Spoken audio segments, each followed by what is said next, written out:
సిద్ధు జొన్నలగడ్డ హీరోగా శ్రీనిధి శెట్టి, రాశి ఖన్నా హీరోయిన్లుగా నటించిన తాజా చిత్రం తెలుసు కదా.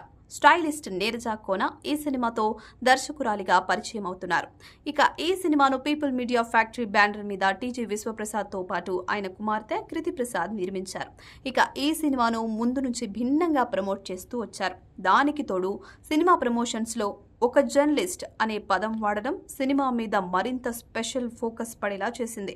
ఈ నేపథ్యంలో ఈ సినిమా ఎట్టకేలకు ప్రేక్షకుల ముందుకు వచ్చేసింది. మరి సినిమా ఎలా ఉంది, ప్రేక్షకులను ఎంతవరకు ఆకట్టుకుంది అనేది ఇప్పుడు రివ్యూలో చూద్దాం. తెలుసు కదా కథ.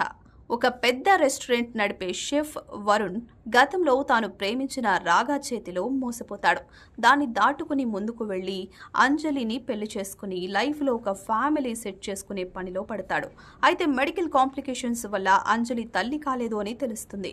ఈ నేపథ్యంలో ఐవీఎఫ్ ద్వారా పిల్లల్ని కనే ప్రయత్నంలో మరోసారి రాగా వరుణ్కి ఎదురవుతుంది. ఆమె మళ్లీ ఎందుకు వరుణ్ లైఫ్లోకి వచ్చింది? అంజలి వరుణ్ రాగల ప్రేమ గురించి తెలుసుకుందా? చివరికి ఏమైంది? తెలుసు కదా అనేది ఒక అద్భుతమైన రొమాంటిక్ డ్రామా.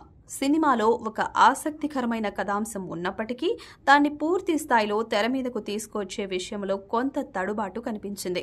నిజానికి ఇది ఒక ట్రయాంగిల్ లవ్ స్టోరీ, కానీ ఒక ఊహించని ట్విస్ట్తో సినిమా మొత్తం రాసుకున్నారు.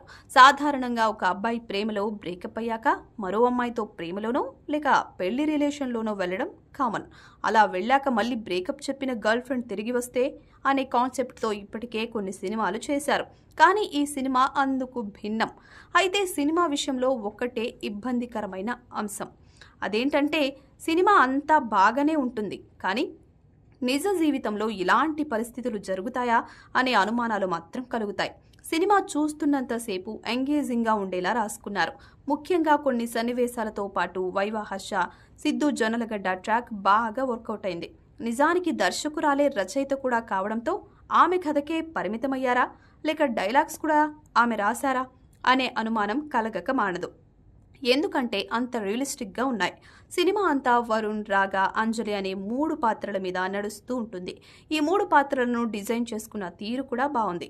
అయితే ఎక్కువ డెప్త్లోకి వెళ్లకుండా సినిమా అంతా పైనే నడిపించిన ఫీలింగ్ కలుగుతుంది. వాస్తవానికి ఇంకా ఎక్స్ప్లోర్ చేస్తే సినిమా ప్రేక్షకులకు మరింత కనెక్ట్ అయి ఉండేదేమో, కానీ లాగ్ అనిపించే అవకాశాలు కూడా ఉండడంతో దాని జోలికి వెళ్లనట్లు కనిపించలేదు. నిజానికి ఈ సినిమా ఇప్పటి యూత్తో పాటు జెన్జీ కిడ్స్కి బాగా కనెక్ట్ అయ్యే సినిమా. రకరకాల రిలేషన్షిప్స్ చూస్తున్న వీరిని ఈ సినిమా ఆకట్టుకునే అవకాశాలు ఎక్కువగా ఉన్నాయి. అయితే సాధారణ ప్రేక్షకులు, ఫ్యామిలీ ఆడియన్స్కి మాత్రం ఈ సినిమా కాస్త ఎక్కుతుందా లేదా అనే విషయంలో మాత్రం అప్పుడే అంచనాకి రాలేం. ఎందుకంటే అర్జున్ రెడ్డి, లవ్ టుడే లాంటి సినిమాలు వచ్చినప్పుడు కూడా మొదట్లో ఫ్యామిలీ ఆడియన్స్కి కనెక్ట్ కావడం కష్టమని అనుకున్నారు. కానీ అవి తర్వాతి రోజుల్లో ఫ్యామిలీ ఆడియన్స్కి ఎక్కువ కనెక్ట్ అయ్యాయి. కాబట్టి ఈ సినిమా కూడా టైంని బట్టి కనెక్ట్ అవుతుందా లేదా అనేది తెలియని పరిస్థితి. ఓవరాల్గా ఈ సినిమా యూత్ ఆడియన్స్ను టార్గెట్ చేసుకుని చేసిన సినిమాగా చెప్పొచ్చు. నటీనటుల విషయానికి వస్తే ఈ సినిమా మొత్తాన్ని సిద్ధు జొన్నలగడ్డ తన భుజాలపై మోశాడు. తనకు బాగా అలవాటైన టిల్లు లాంటి క్యారెక్టర్లోనే మరోసారి ఆకట్టుకున్నాడు. వన్ లైనర్స్తో పాటు అతని క్యారెక్టర్ను డిజైన్ చేసిన తీరు మాత్రం బాగుంది. సిద్ధు జొన్నలగడ్డ నటనలో పరిణితి కనిపించింది. ఇక రాశి ఖన్నా ఈ కాంప్లెక్స్ లవ్ స్టోరీలో తనదైన పాత్రలో ఆకట్టుకుంది. శ్రీనిధి శెట్టి స్క్రీన్ స్పేస్ తక్కువే అయినా ఉన్నంతలో ఆమె ఆకట్టుకుంది. ఇక మిగతా నటీనటులు అందరూ తమ తమ పాత్రల పరిధి మేరకు నటించారు.